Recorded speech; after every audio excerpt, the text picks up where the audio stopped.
America के वैज्ञानिक Benjamin हाँ, ठीक है। फ्रैंकलिन के बारे में एक अनुकरणीय बात सुनी जाती है।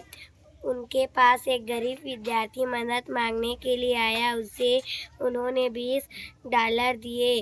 वे तो यह छोटी सी रकम देकर भूल गए, लेकिन वह विद्यार्थी इस उपकार को न भूला। जब उसके दिन फिर तब वह $20 लौटाने के लिए फ्रैंकलिन के पास आया। फ्रैंकलिन ने कहा, मुझे याद तो नहीं कि मैंने यह रकम आपको कभी दी थी। खैर, आप इसे अपने ही पास रखें और जब आपके पास कोई ऐसा ही ज़रूरतमंद आए तो उसे यह दे दीजिए। उस व्यक्ति ने ऐसा ही किया। कहते हैं आज भी वह रकम अमेरिका के ज़रूरतमंदों से हाथों में घूम रही है। स्वामी विवेकानंद बेलूर मठ के निर्माण कार्य और शिक्षा दान के कार्य में बहुत व्यस्त हैं। निरंतर भाग दौड़ और कठिन श्रम करने के कारण वे अस्वस्थ हो गए थे। चिकित्सकों ने उन्हें वायु परिवर्तन तथा विश्राम करने पर जोर दिया।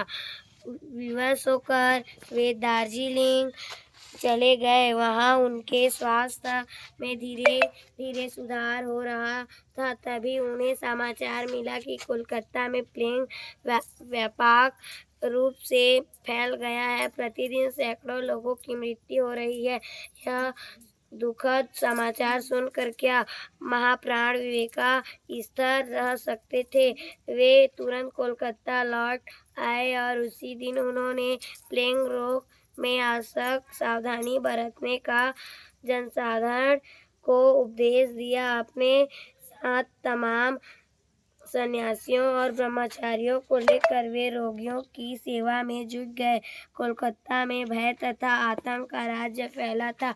स्त्री पुरुष अपने बच्चों को लेकर प्राण बचाने के उद्देश्य से भागे जा रहे थे। ब्रिटिश सरकार ने प्लेग रोग के बचाव के संबंध में कठोर नियम जारी कर दिया था।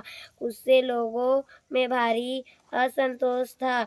इस परिस्थिति का सामना करने की भारी चुनौती स्वामी जी के सामने थी।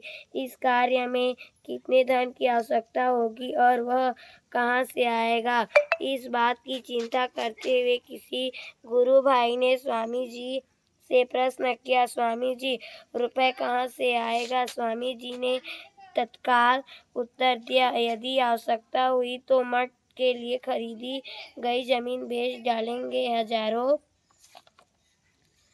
स्त्री पुरुष हमारी आंखों के सामने असहनीय दुख सहन करेंगे और हम मठ में रहेंगे। हम सन्यासी हैं। आवश्यकता होगी तो फिर वृक्षों के नीचे रहेंगे। भिक्षा द्वारा प्राप्त अन्न वस्त्र हमारे लिए पर्याप्त होगा। स्वामी जी ने एक बड़ी सी जमीन किराए पर ली और वहाँ पर कुटिया निर्माण की गई।